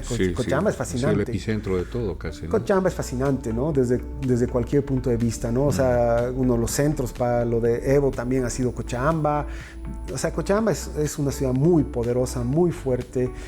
Y yo pensaba y decía, pucha, ¿cómo pensar la modernidad en Cochabamba? ¿Cómo pensar la modernidad? ¿Qué es lo que tenemos que pensar como cochabambinos y no ser indiferentes? Entonces, lo primero que hice fue escribir 17 puntos, ¿no? Desde no narcotráfico, porque realmente no me interesa el narcotráfico, consumo de drogas, violencia en la mujer, crecimiento urbano, agua, basura, y puse 17 puntos. Entonces, claro, te imaginas, mi mano, igual lo mismo, ¿no? Tanto escribí así con mi mano, entonces, claro, terminé así, pues, entumecido. Y a lo largo de unos días, semanas, ya comencé a escribir, leer, investigar, revisar los tiempos, numerografía, pues ya es más fácil con buscadores y qué sé yo, ¿no? Pero ya tenía la idea en mi cabeza, entonces escribí, obviamente los reduje a 10 artículos que me parecían interesantes. Tuvimos aquí la última presentación del libro que hemos hecho, que ha sido de un poemario de una escritora cochabambina, joven, Isabela Soriano, a quien me prestaron el auditorio de Los Tiempos. Hablé con Miguel, el director de Los Tiempos, le contesta esta mi trasnoche y me dijo, me interesa, mándame. Ok, y obviamente escribí un pequeño, que tuvo unos 10, 15 páginas, creo, un pequeño ya más serio, si quieres, ¿no? Ya más investigado, ya más trabajado, y se lo mandé a Miguel y me contestó a los días, creo que con Katushka estaba, y me llamaron aquí a una reunión y me dijo, hemos leído, revisado, nos parece súper interesante para publicarlos así, para pensar un poco Cochabamba. Pero claro, ya el formato es distinto, ¿no? El formato ya era ya eran mayor cantidad de caracteres, entre 3.500 y 7.000, o sea, ya era otro reto, ¿no? Pero ya tenía yo la base. Entonces, yo lo que estoy haciendo ahora, entonces recupero lo que le presenté al Miguel, a la Katushka, recupero, investigo un poco más, ya voy a otras fuentes secundarias, al INE, a Flaxo, no sé, a Water for People, ya dependiendo del tema, ya voy investigando, voy viendo los documentos pero sin entrar en cosas, o sea, no son estudios críticos, digamos, ¿no? Y mi formato, lo que hago son medio una primera parte medio, entre comillas, ficcional, digamos, más literaria, ¿no? Una segunda parte que es una especie de desarrollo del trama, si quieres, de la historia, ya con elementos, y una tercera parte que es la parte de las propuestas, todas están medio cruzadas, ¿no? Porque son propuestas que salen de gente, no es que yo propongo y yo estoy inventando y yo estoy creando. Entonces yo lo que estoy haciendo es teniendo una idea sobre cómo podría funcionar y mencionar las fuentes que he utilizado para gente que, digamos, o sea, que quiera seguir investigando y leyendo. Y lo que quiero es, y evito hablar mal de alguien, mencionar a esto, enfrentarme contra, no sé, autoridades, contra movimientos, contra gente que pueda sentirse...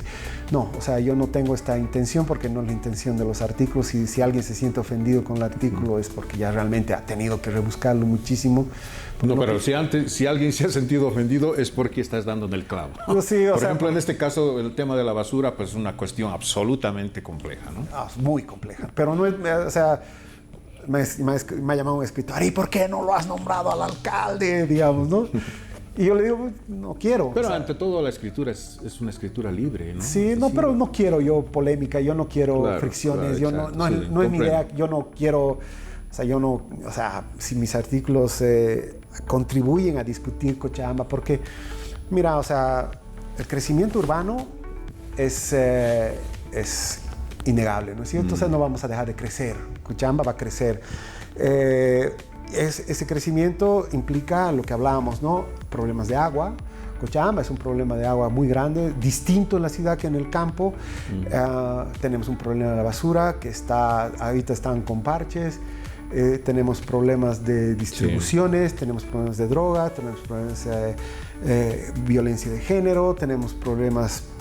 Sí, realmente es La modernidad nos está trayendo dolores de cabeza. Sí. Y una de las cosas que me ha permitido pensar esto, que yo no lo había pensado así inicialmente, es este tema de Canata, ¿no? O sea, esta idea de Canata del área metropolitana, que ya hay un... O sea, y si realmente no, ya... Porque lo que te decía, ¿no? Es tratar de resolver los problemas como Cochabamba, sin pensar en lo que pasa en Sacaba, en Quillacollo, en Vinto, en Colcapirua, en el Distrito 9, en el Distrito 15, así bien Hunger Games. Sí.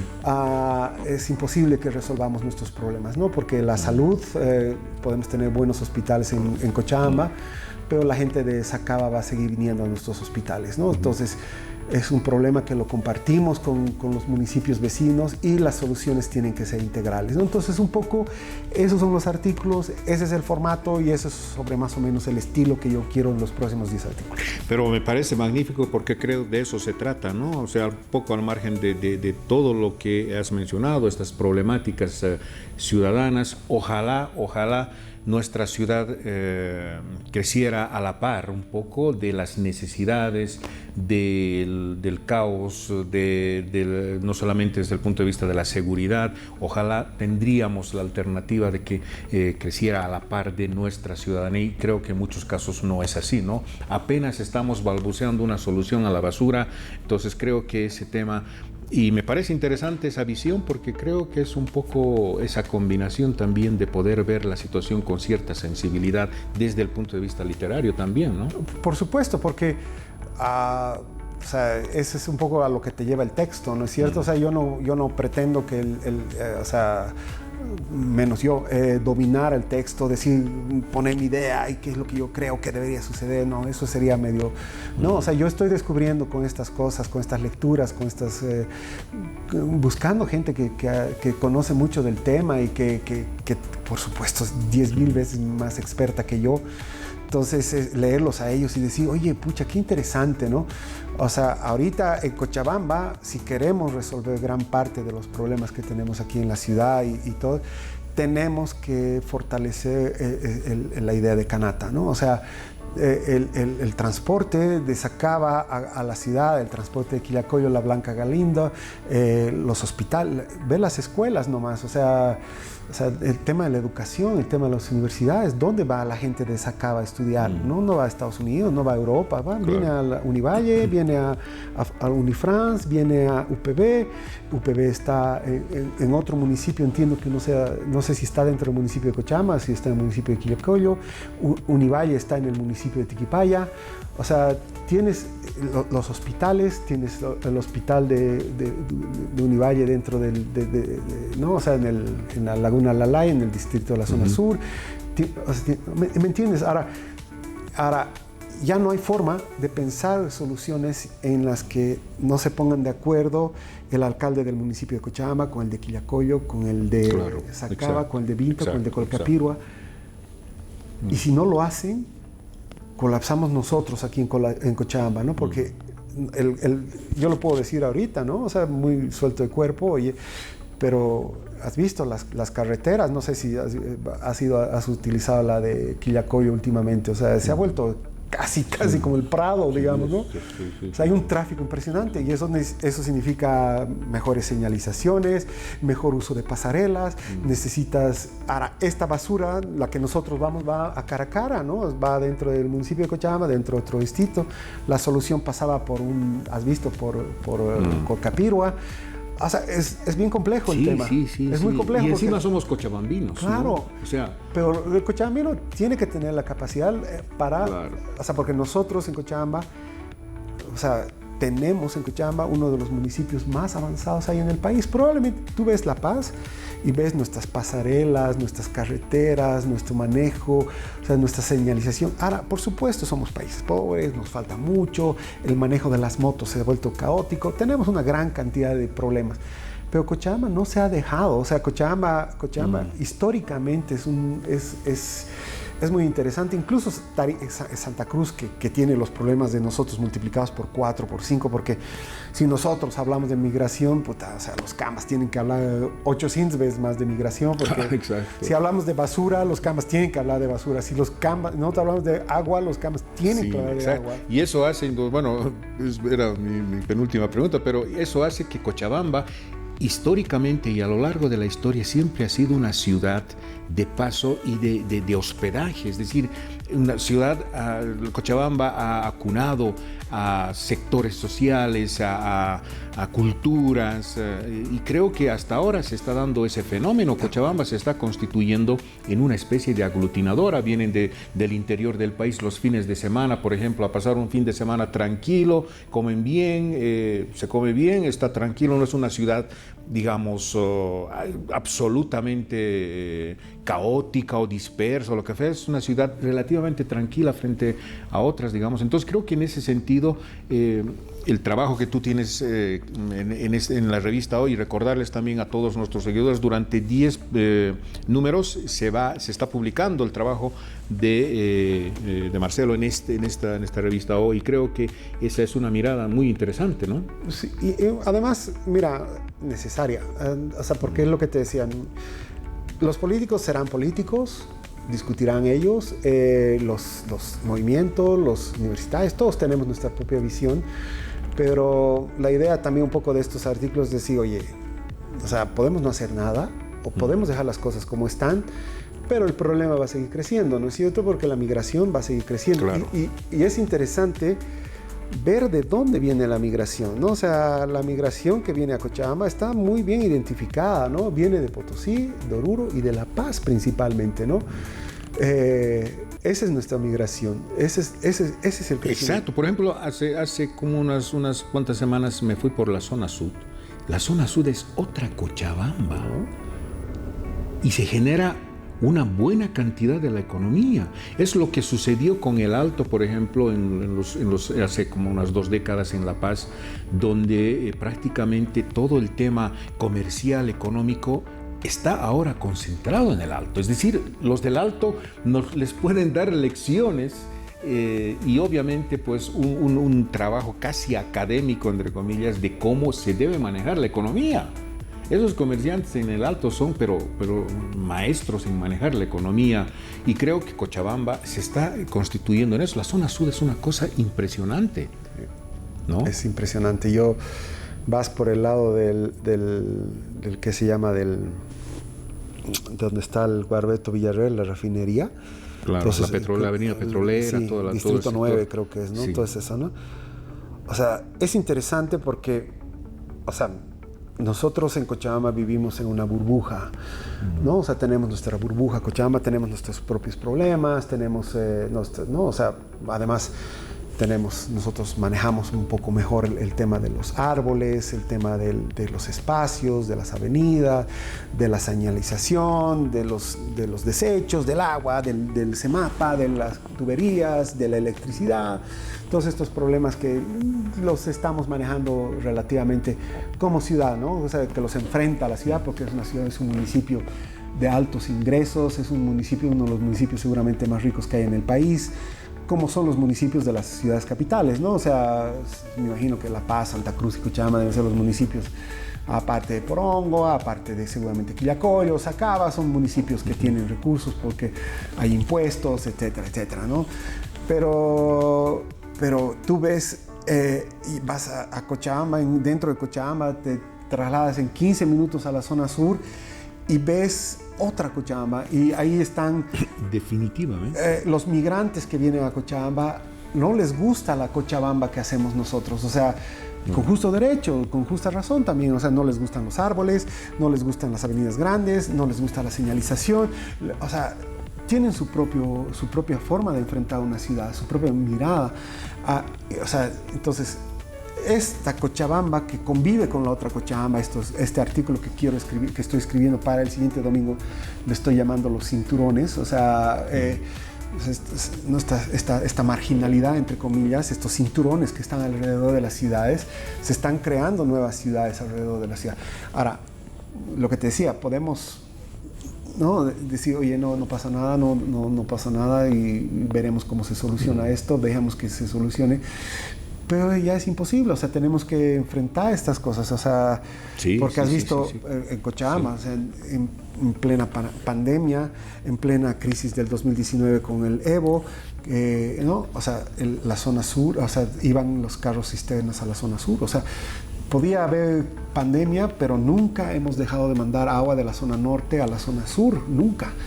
Imagínate cerrarle los grifos, como ellos cierran el basurero, ¿no? Claro, o sea, exacto. O sea, ¿qué tal? O sea, ellos súper, o sea, quieren agua nuestra, pero no son capaces de recibir la basura de la ciudad. Entonces, dialoguemos, o sea, pongámonos de acuerdo. Si tú recibes el agua, tú tienes porque las fuentes de agua están aquí en la zona, ¿no? Entonces, no podemos depredar el Tunari, no podemos depredar nuestros cerros, porque si lo hacemos, o sea, no hay agua. O sea, el bosque necesita, ya sabemos que es el que capta las fuentes de agua. Entonces, quieren agua, entonces dialoguemos entre municipios, distritos, otros. Entonces, tenemos que encontrar soluciones. Claro, porque en todo caso poco colaboramos cuando nos polarizamos, ¿no? Cuando nuestra resistencia se polariza y dice, no, esto es lo que yo quiero y punto.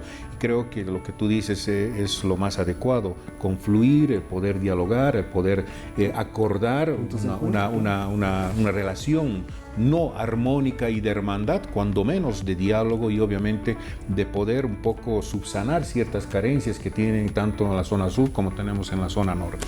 Marcelo, mi última pregunta para cerrar este interesante diálogo tiene que ver con la patria. Como tú mencionabas anteriormente, este año pues la patria cumple 200 años, y siempre les hago esta pregunta al final de este podcast porque creo que, no sé si tú tienes esa misma sensación, cuando menos yo tengo la mía, y es que estos 200 años como que no estamos mucho cayendo en la cuenta de hacer una especie de retrospectiva y de darle un sitial preponderante desde el punto de vista del análisis, de la reflexión de lo que ha significado estos 200 años, o cuando menos estos escasos 25 años del siglo XXI en nuestra patria.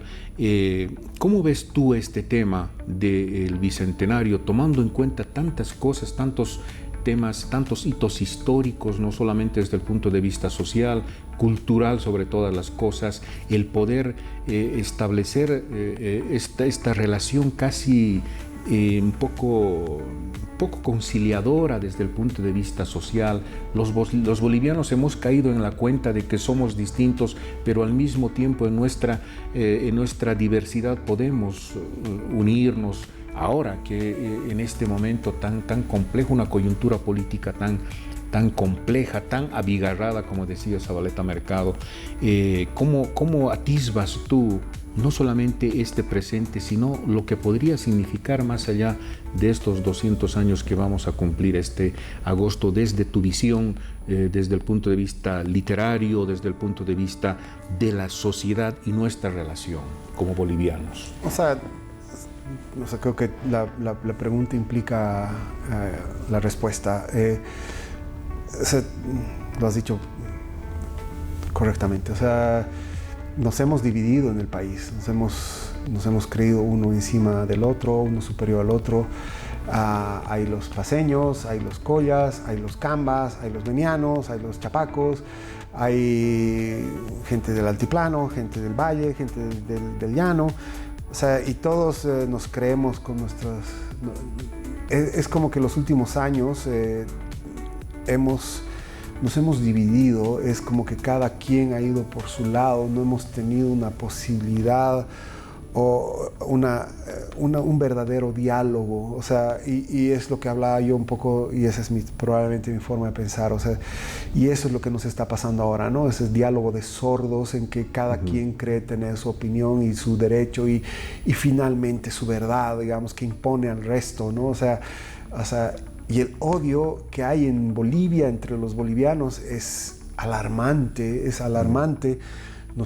hemos justificado estos odios, estas diferencias, estas broncas, y no, o sea, despectivamente, y los escuchas hablar y con gente o sea, hay ciudadanos de primera, de segunda, de tercera, y nos hemos dado contra la pared horrible. O sea, creo que, o sea, no sé si es una ironía de la vida, pero festejar los 200 años de un país con una escasez de combustible, escasez de dólares, con un inicio de una inflación descontrolada, con incrementos en los precios, con escaseces de azúcar.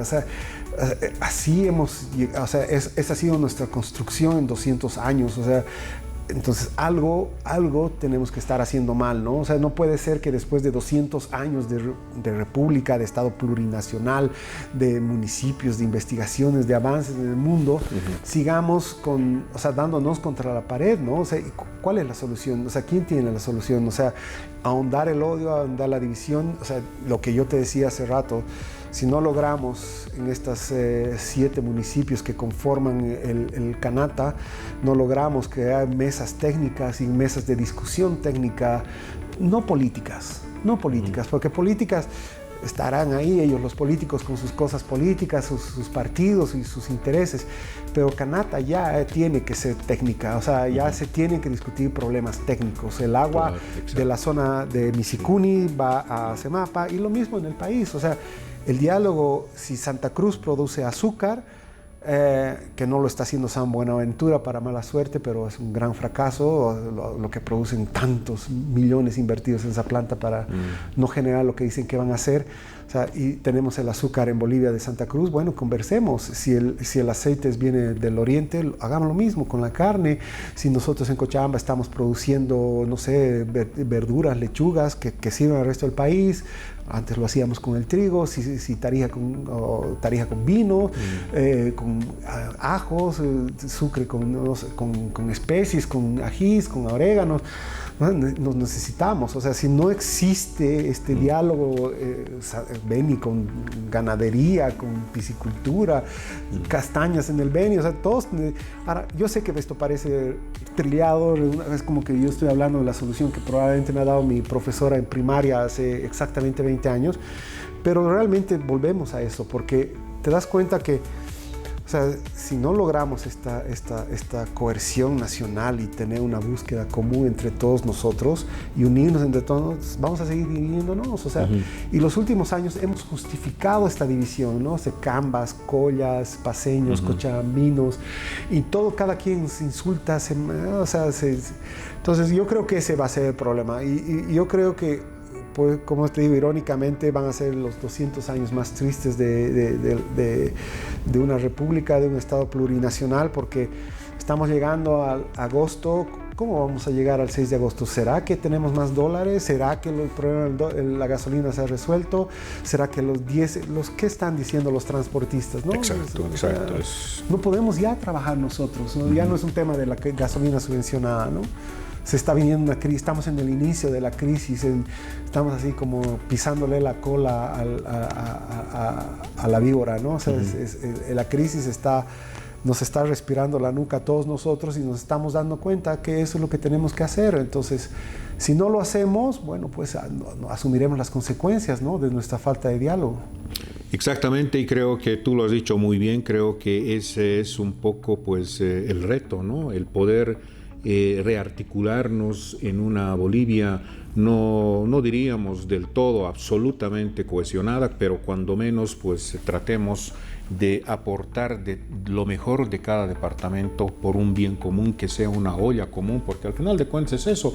Bolivia, todos los bolivianos comemos de una olla común con los distintos departamentos cuando aportan Santa Cruz, La Paz, Cochabamba, etcétera. Y creo que, bueno, no sé, yo creo que es una visión, lo que más me entristece de verdad es que todo parece que gira en torno a lo político, politizado, politiquería, ¿no? Es decir, este tema del Bicentenario se ha tratado de politizar y se está tratando de politizar, y la idea no es esa. Yo creo que la idea es el hecho de cumplir 200 años desde los ciudadanos, desde nuestra historia, desde nuestra cultura, qué es lo que ha sucedido, la trascendencia, la importancia, qué es lo que nosotros reconocemos y cómo nos reconocemos a nosotros mismos, cómo reconocemos en las otras personas. Seguimos viviendo en esa pugna de como tú decías, de cambas, collas, no sé qué, andinos y demás, y creo que esa no es la idea. La idea es reconocernos en nuestra diversidad para poder un poco pues armonizar en nuestra forma de vida, y creo que esta situación está, no sé si tú tienes esa misma impresión, y no quiero sonar un poco a discurso de Ejército de Salvación. Creo que toda esta problemática hace que los mismos bolivianos estemos entrando a un ambiente beligerante, ¿no? Intolerable. Sí. Y a veces tú vas caminando y la gente ya no... Está agresiva. Está agresiva, hay una agresividad, sí, ¿no? Sí, sí. Y es porque se está respirando eso. Mucha gente no tiene aceite, no tiene pan, no tiene arroz, y eso produce y se reproduce en la demás gente, y hay una intolerancia total. Y creo que eso de alguna manera nos va a un poco poner en nuestra situación de análisis en estos 200. Marcelo Pasoldán, yo quiero agradecerte por este interesante diálogo. Espero que no sea ni la primera ni la última vez para poder dialogar y analizar de todo lo que pues nos preocupa, particularmente a los cochabambinos y a los bolivianos. Muchísimas gracias. A ti las gracias, Rudy, y o sea, me has dado ideas interesantes, porque pienso que tal vez los 10 artículos pueda yo tal vez cerrar con un 11avo, con una mesa técnica para solo las problemáticas. Yo pienso, por ejemplo, no sé, pues un distrito, en una zona que no tiene agua por alcantarilla, o sea, te imaginas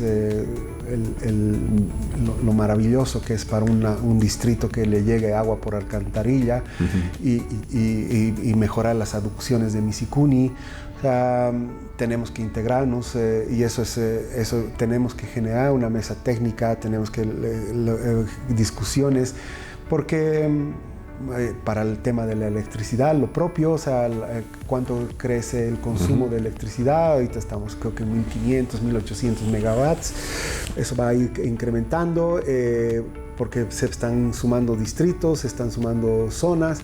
Entonces hay que generar, tal vez, quién sabe, de por ahí la próxima vez que nos reunamos y discutamos y charlemos, lo hagamos desde el lado técnico, porque a mí el lado político, por supuesto, como puedes entender, no me interesa en lo más mínimo. Pero sí, quién sabe, propuestas además de gente que nos ha antecedido, que ya lo ha discutido, porque Misicuni es de años. Cochabamba ahorita teníamos un problema gigante con el agua, hemos solucionado gran parte con Misicuni, hemos tenido un buen año este año de lluvias. Entonces tenemos que seguir discutiendo, tenemos que seguir pensando: electricidad, alcantarilla, aguas residuales, basura, electricidad, bosques, reforestación, especies nativas. El mundo es muy complejo, pero no tenemos que dejar de lado lo técnico, lo que nos hace, porque lo político, ya pues ellos que se saquen los ojos entre los políticos. Exacto, ¿no? Exacto. Muchísimas gracias, Marcelo, y obviamente pues muy contento por este diálogo, pero indudablemente también para todos ustedes. En todo caso, creo que de eso se trata, de poder un poco dialogar, pero también analizar, ser críticos de todo lo que está sucediendo, no solamente en nuestra ciudad, sino en el país. Y una vez más quiero retomar este hito tan fundamental que va a marcar un antes y un después, una especie de parteaguas entre lo que significa esta Bolivia a lo largo de los 200 años y obviamente a futuro, qué es lo que nos espera, qué podemos hacer, cómo podemos aportar a esta Bolivia más allá de cualquier confrontación y de cualquier diversidad de ideas, pero sobre todas las cosas incluir a los jóvenes que no son el futuro, son el presente, y creo que estos jóvenes son los que de alguna manera también van a forjar a la otra Bolivia, una Bolivia muchísimo más próspera, mucho más moderna si se quiere, pero sin embargo desde el punto de vista de nuestra iniciativa va también a formar nueva mentalidad, una mentalidad muchísimo más óptima y obviamente también con ganas de seguir dándole el hombro a esta Bolivia. Yo quiero agradecer profundamente a todos ustedes por seguirnos semana tras semana con temas importantísimos. Estamos siempre tocando el tema del Bicentenario porque creo que es un tema que nos incumbe a todos, nos hace parejos, y creo que desde esa perspectiva también lo pueden hacer ustedes en sus hogares, en sus casas, en sus centros familiares, hablar, debatir con el papá, la mamá, los hermanos, los primos, etcétera, porque creo que de esa forma también vamos a hacer una especie de contrapeso a todo lo que hemos estado viviendo y seguramente vamos a estar viviendo a lo largo de este 2025.